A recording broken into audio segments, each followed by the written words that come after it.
In this video, we will generalize what we've learned about first-order ordinary differential equations and systems of first-order differential equations to a framework that we can use for higher-order ordinary differential equations and initial value problems. Note that this is not explicit exam material, but I find that this is interesting information that I could not just ignore in the context of this course. So consider that we have the following second order initial value problem, where we have a second order derivative of a function y. And again, here we consider the independent variable to be time instead of x, but that doesn't really change anything to the narrative.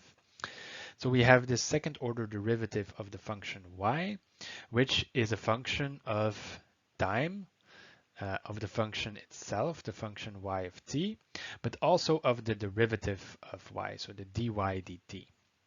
It's a second order ODE, which also means that we need to provide two initial conditions in order to get a well-posed initial value problem with a unique solution. So we have to constrain the function value of y. So y, for instance, at time 0 is y0, and also the derivative of y at time 0, let's call that d0. Now we can easily convert this initial value problem into a system of first order initial value problems. And we know how to solve systems of first order initial value problems from the previous video.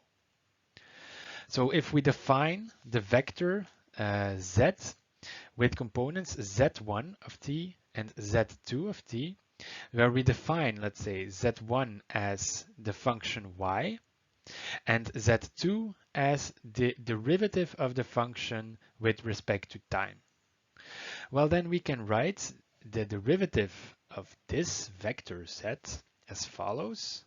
So component-wise, we perform differentiation. So then we have the derivative of the first component. Well, plugging back the definition in, we find that this is the derivative of y of t. That is simply the second component of z. That's dy dt. And then the derivative of the second component, well, that's the second derivative so that's the time derivative of dy dt. So that's the second derivative of y with respect to time. And that is simply this right-hand side, so this f function evaluated at t, at z1 and z2. So this gives us a system of first order differential equations, so first order in z1 and z2. And then by solving this coupled system of first order equations and by looking at the first component of the solution, well, we can obtain the function y of t. Simple as that. We also have to apply a initial condition here to this initial value problem, and that is simply this vector initial condition then, where we stack the y0 and d0 on top of each other, which is then a initial condition for this system in Z. So let's look at a specific problem which we've also treated before in the introductory lecture. And that is this second order ODE over here, which governs the motion of a damped pendulum. So it's a damped pendulum in let's say the angle theta is a function of time, and then based on the Newton's second law, we can write down this second order ODE, which governs this the time dynamics of the angle of such a pendulum. So we see that this is a second order ODE. Here we have a contribution from the first order derivative, and it's also a nonlinear ODE because of this sign over here. So you could not solve this by hand in general. Also, you have to provide initial conditions here. So we would say that, well, at time 0, we have a predefined angle and we have a velocity, so an angular velocity at time 0 of 0. Okay, so let's apply a transformation. So let's define this vector z as the vector containing the function theta and its derivative, d theta dt. Now, if we then express the time derivative of this vector z by expressing the time derivative of the components, well, we see that this is d theta dt. That's the first component of the time derivative of z. Well, that's simply the second component of z.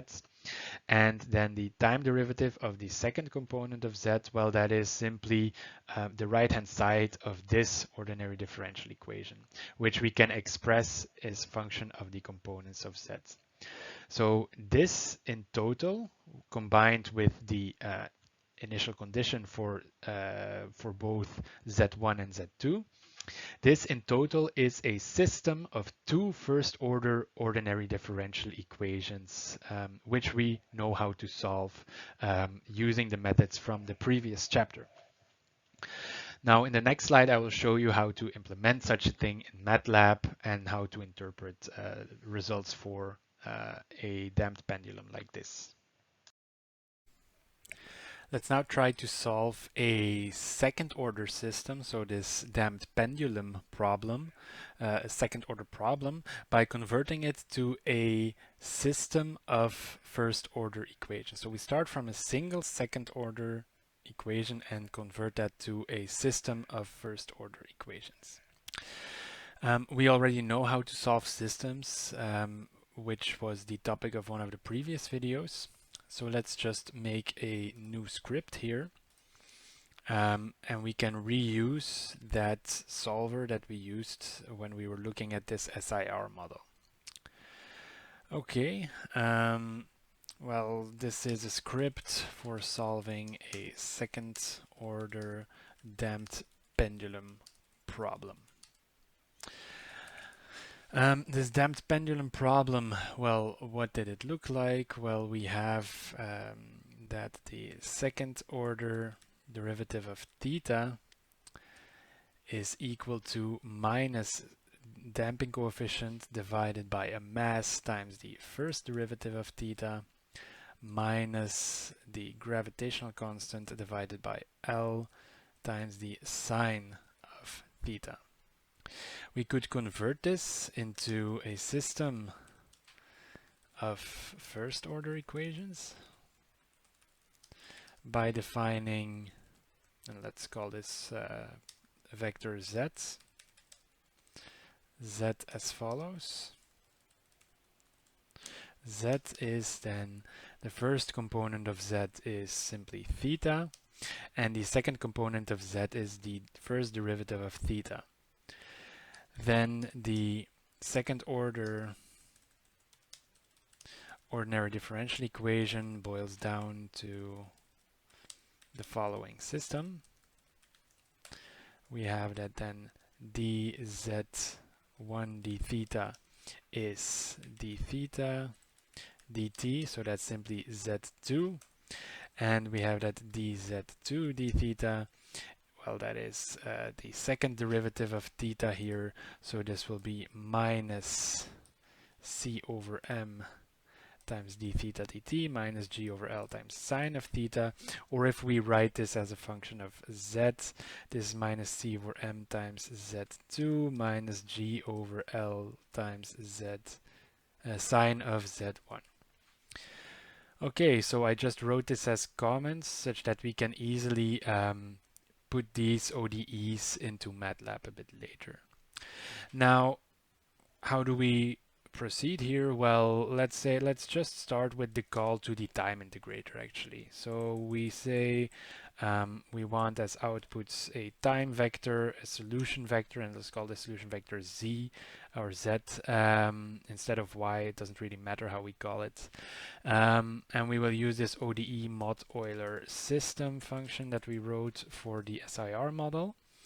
Again, well, we have to define later on this function f. Let's integrate from 0 to a parameter t max, and let's use a time step. Let's also parameterize these things such that we can fill them in later. So let's do it now. Actually, let's integrate from 0 to 10 seconds with a time step of 0.1 second. And let's use as an initial condition, well, the initial condition, let's actually call this Z0. The initial condition, well, that will hold the initial angle. So the initial Z1, that's the initial angle. Let's call this theta 0. And the initial velocity, or the initial angular velocity, and let's put that to 0 as defined in the problem description. Let's put this theta 0 at pi over 2 to start out with. So that would be that the pendulum is horizontal at the initial condition with no starting velocity. Okay, so this looks pretty good. What is left now is to define this function f. So let's do that. So the function dz dt is f. The inputs, well, it has to be, in order to use these standard ODE integrators, we have to make it a function of the independent variable time and of the solution z. Okay, and now let's pop in these things over here in there, and also just such that it's a bit easier for me to program, that I have these comments handy here. Okay, so the theta is the first component of z, and the d theta dt is the second component of z. Well, then what we need to do is we need to define these derivatives of z with respect to time. Okay, so we have to define these constants, and let's put them in a mass of 1, a simple g of 9.81, an L of 1, and a C of 1 to keep things simple initially. And let's put in then the first derivative of the first component of z, so that is simply z2, or that's the theta dt. That's simply equal to this.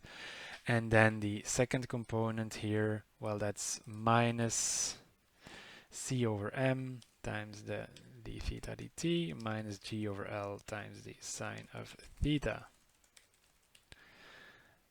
Okay, so that should do it for this function over here. Okay, and then well, I get this error message that dz dt is unset, and I indeed forgot that. So we have to stack these two values to obtain the derivative of z with respect to time. Okay, so this is finished. This is finished. Let's actually give it a go. So I will save it. So save this as, let's say, demo pendulum, and let's run it. Okay, so it didn't give an error, so that looks nice on first sight. Let's plot the result in a figure. So I will take the output here, so the actual values of theta, that was the first row, the first component of z, the time derivative of theta, that's the second component of z that comes out of this ODE integrator over here. And let's plot these both on the same graph. So I plot t versus theta, I plot t versus d theta dt, and I will add a legend, so theta d theta dt. And I run it again. And here we see the output of our ODE solver. You can further decorate such a figure by adding here that this should be time, that here we have the units, you can put those there, but I'm not going to do that in this demo. What we see over here is, well, the initial condition, we start at 0 angular velocity, after which it strongly accelerates and decelerates. It has this swinging motion, both in terms of velocity, but also in terms of the actual angular displacement. So it starts at pi over 2, and then it swings a bit back and forth around this 0 position. And because of the damping, it actually goes to 0. And you can play a bit with these parameters. So we can, let's say, make this a bit smaller, so 10 times smaller. And then we see that this damping is much less evident. So with this, we were able to, well, we had a small model, an ODE model, a second order ODE model for this pendulum motion.